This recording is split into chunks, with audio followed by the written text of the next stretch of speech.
8'de sağlık tüm hızıyla devam ediyor sevgili izleyicilerimiz. Şimdiki konuğum hepinizin ekranlardan yakından tanıdığı, alanında uzman olan Doktor Nihat Dik. Hocam hoş geldiniz. Şebnem Hanım merhaba, hoş bulduk. Nasılsınız? Ben harikayım. Ya siz? Sağ olun, ben de teşekkür ederim.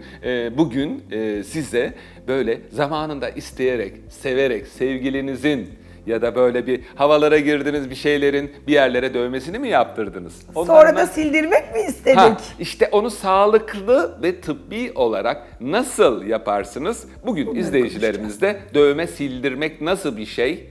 Zarar görmeden nasıl dövme sildirilir? Bunu anlatalım. Ne dersiniz? Tamamdır, harikasınız o zaman. Hemen başlayalım hocam. Bir Piko sistem var. Piko dövme silme bildiğim kadarıyla. Evet, Piko. Piko ne demek biliyor musunuz? Piko, saniyenin milyonda biri zaman birimine verilen isim pikosaniyedir. Pikosaniye, yani 1 milyon saniyenin bir tanesi. Saniyeyi 1 milyona bölüyoruz böyle. Onun 1 milyonda birini alıyoruz, piko. Peki niye bu kadar önemli? Şunun için önemli. Çünkü biz bir yerlerimize dövme yaptırdık. Göstereyim. Örnek. Çok güzel. Oğlum ve kızım. Kızınız ne kadar güzel. Şimdi bu dövmeyi sildirmek istediğinizde ya bunu buradan kazıyacaksınız. Nasıl dövme yapılıyor? İğneler giriyor, çıkıyor, üstüne boya sürülüyor. O iğnelerin girip çıktığı yere boyalar sürüldüğü zaman boya onun içine giriyor. Böylece ne oluyor? İyileşince de derinin altında boya kalıyor. Bu ne oluyor? Tatuaj, yani dövme. Dövme buna deniyor. Peki bunu çıkartmak istersek nasıl çıkartırız? Ben bunları çıkartmam da. Yani tabii siz ki. oldu da eski sevgilinizin ismi ya da işte polislik sınavına gireceksiniz, asker olacaksınız, bilmem ne yapacaksınız ama dövmelerinizin olmaması gerekiyor. Yapmanız gereken tek şey şu, bu dövmeyi buradan alırken deriye zarar vermemek. Ne deniyor? Karda yürüyeceksin, ayak izinde belli. Bu nasıl olacak ki? Kara basarsan ayak izin belli olur. Vardır sizlerin yöntemi hocam. Yöntem şu. Ya bunu buradan kazırlar, içine asit falan enjekte ediyorlar. İşte bu boyayı buradan çamaşır suyu enjekte edenler var, buraya demir basanlar var. IPL denen cihazlar var, bu tüyleri, sarı tüyleri, işte yok efendim tüyleri yok etmek için kullanılan salonlarda. Onları basanlar var. Tabii bununla beraber deri de yanıyor.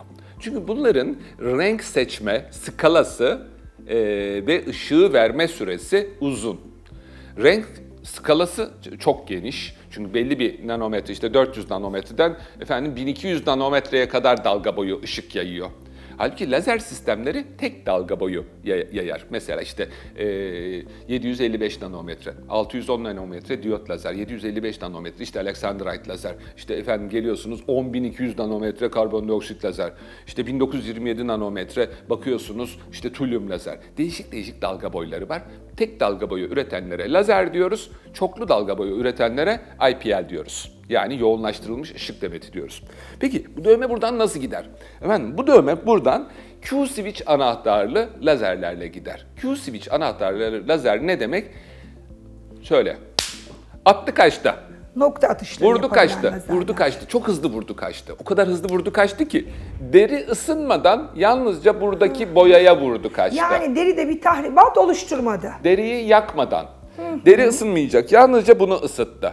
Buna vurdu kaçtı. Buradaki melanin daha fazla. Buradaki melanin daha fazla olduğu için derideki melanin az olduğundan vurdu kaçtı. Beyaz tenli kişilerde nasıl lazer epilasyon yapmak kolay? Beyaz tenli kişilerde dövmeyi silmek de kolay deriye zarar vermeden.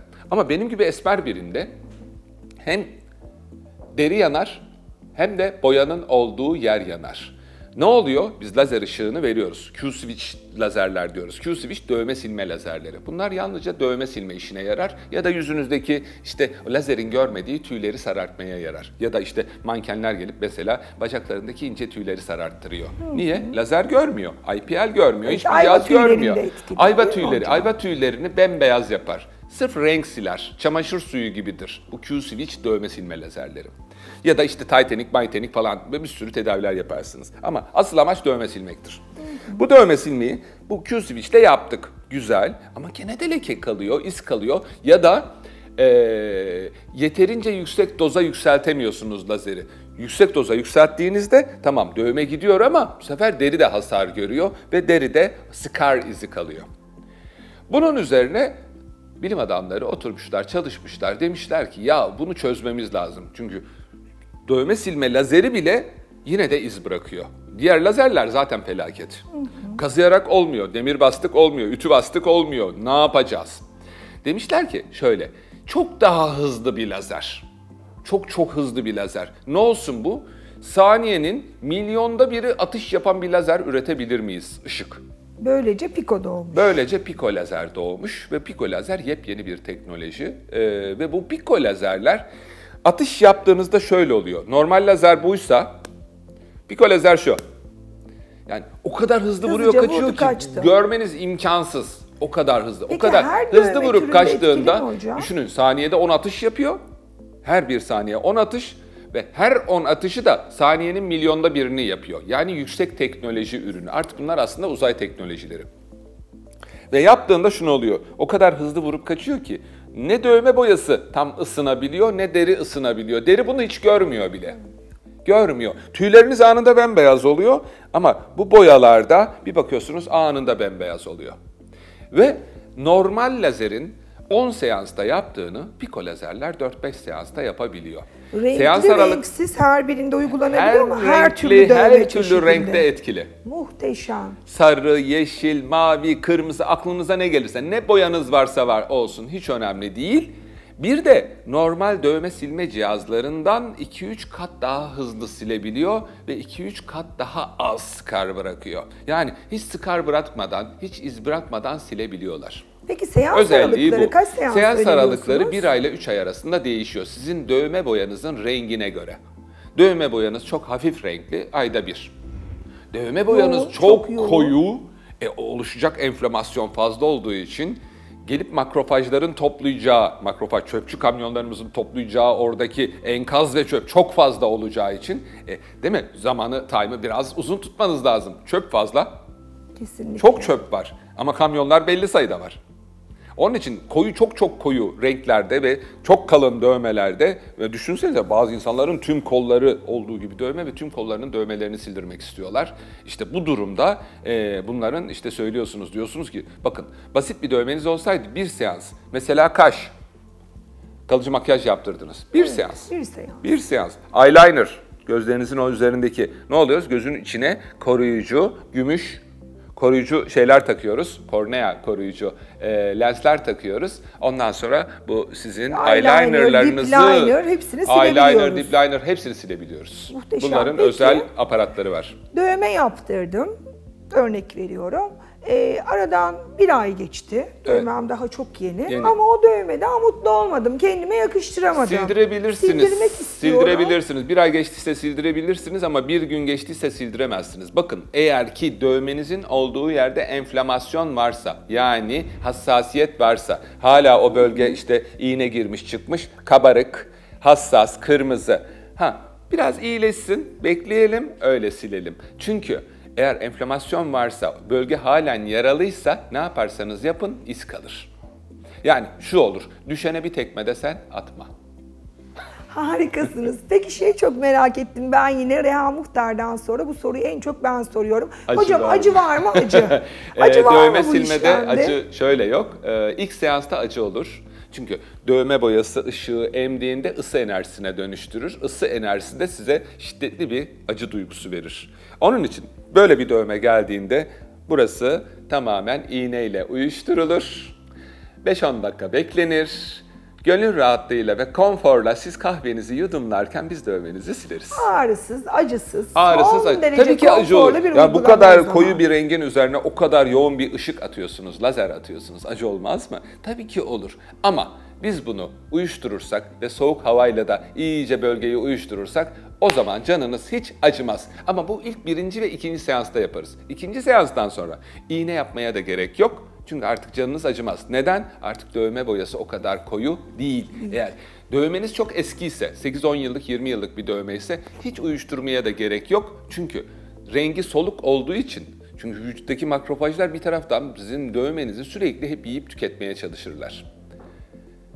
Onun için dövme boyası eskimiş olan eski dövmelerde yeni dövmeler kadar çok acımaz. Peki tamamen kurtuluyor muyuz? Tamamen kurtuluyorsunuz. Yani orada iyi... Sıfır. Tamamen kurtulabiliyor. Sıfır. Yani Gerçekten %1 bile kalmaz. Ama bu zamana yaymak gerekiyor. Yani şimdi önce ayda bir sildiniz, sonra 1,5 ayda bir, sonra 2 ayda bir. Çünkü vücuda da o dövme boyalarını toplayıp götürmeleri için makrofajlara bir zaman hakkı vermek tanımanız gerekiyor. Diğer türlü haftada bir gel ben ona şey yapayım. Ha, ne olur? Tabii ki daha erken biter ama seans sayılarınız çok çok artar. Mesela 5 seansta sileceğim bir dövmeyi 2 ayda bir, siz ayda bir gelirseniz 7 ya da 8 ay sürer. Halbuki diğerinde 10 ay sürecekti. Ama ne oldu? Seans sayısı arttı, ödeyeceğiniz ücret arttı. Onun için ergonomik olmak gerekiyor. Kesinlikle. Peki ben seanslar arası neye dikkat etmeliyim? Seanslar arası epitelizan bir krem verilecek, onu süreceksiniz. Çok aşırı sıcak duş ilk hafta almayacaksınız. Hepsi bu. Güneşe çıkabilir miyim? Çıkın. Çıkın. Bu kadar konforlu. Şöyle güneşlenmeyeceksiniz ya. Yani çok önemli değil güneş. Önemli olan sıcak su değirmemeniz, aynen güneş yanığı gibi davranmanız. Sonuçta orası deri ve mukoza sıcağa maruz kaldı lazer atış sonrası. Epitelizan bir krem vereceğim size. Epitelizan kremi sabah öğlen akşam efendi süreceksiniz. Bir hafta sonunda iyileşmiş olacak zaten. Peki yazın yapılabilir mi bu uygulama? Yaz kış her zaman yapılır, hiç problem yok. 4 mevsim uygulayabiliyoruz. 4 mevsim 12 ay yapılabilir. Çünkü elinizdeki lazer teknolojisi piko lazer. Piko lazerle yılın 12 ayı yaparsınız. Bunda sakınca yok. Diğer lazerlerde iyileşme süresi 2-3 haftayı bulurken piko lazerde bir haftada o dövme boyalarınızın olduğu bölge tamamen iyileşebiliyor. Yani biz teknolojiden bahsediyoruz burada. Elinizde yüksek teknoloji varken bu kadar havalı konuşursunuz. Değil mi? Bu kadar sonuna kadar konuşabiliriz diyorsunuz. O zaman Gündoğdu eski sevgilisinin ismini bir yerlerine dövme yaptırıp sonra onu sildirmek için çok çaba harcayanlar var gerçekten. O zaman ne yapmaları gerekiyor? Piko lazerden faydalanmaları yani gerekiyor. her türlü lazere gidebilirler. Sonuçta her şeyin bir müşterisi var ve her şeyin bir tedavisi var. Ama eğer dövmeniz zor bir dövmeyse ve hiç iz kalmamasını istiyorsanız tabii ki en yüksek teknolojiyi tercih edeceksiniz. Ama çok hafif bir dövmeniz var. Zaten silinecek. Gidin normal lazerle sildirin. Piko'ya da ne gerek var ki? Çok doğru. Peki şeyi soracağım. Başka bir alanda kullanmıyoruz ama bunu. Başka alanlarda tüy sarartmada kullanılıyor. Onun haricinde yaşlılık lekelerinde kullanılıyor. Onun haricinde normal bu melazmalarda, güneş lekelerinde kullanılıyor. Çünkü Peki, sonuçta melanindir. Hocam? Hani Tilyumla farkı şu. Konuşmuştuk ya baby face. Tilyum aynı bildiğim kadarıyla. Şöyle tilyum enerjisiyle çalışan akıllı lazerlerle dövme silmenin farkı ne? Mesela dövmeyi tilyum lazer silmez. Akıllı lazerle dövme silemezsiniz. Çünkü yani boya tarafından algılanacak şey olacak. O epidermisteki tamamen üst epidermisi zımparalar. Halbuki dövme nerede? Dermiste. Alt tabakada.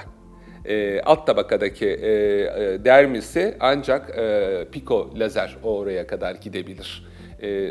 Yani o tülüm enerjisiyle, akıllı lazerle yaptığınız anti-aging uygulamalar ya da işte güneş lekeleri, onlar epidermisteki lekeler, yani üst tabakadaki lekeler. Eğer dövme silecekseniz bunun adı Q-switch lazer olması lazım. Çok daha iyi silip hiç iz kalmamasını istiyorsanız bunun adı Pico lazer olması lazım. Pico bir marka değil, Pico bir saniyenin işte milyonda birinin adı. Yani Pico lazer, Pico saniye ile çalışan lazer sistemleri diyelim. Çünkü değişik markalar var. Şimdi hak yemeyelim. Anladığım kadarıyla Pico en son nokta. Yani şu an evet dünya yüzündeki dövme silmek için üretilmiş en son teknolojinin adına biz Pico lazer diyoruz. Peki hocam, yine harika bilgiler verdiniz bize. Rica ederim. Aydınlattınız bizi. Çok teşekkür ederim. Ayağınıza sağlık.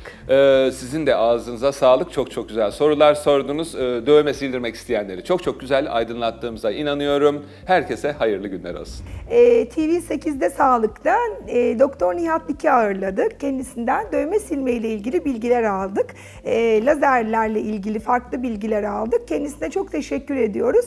8'de Sağlık tüm hızıyla devam ediyor.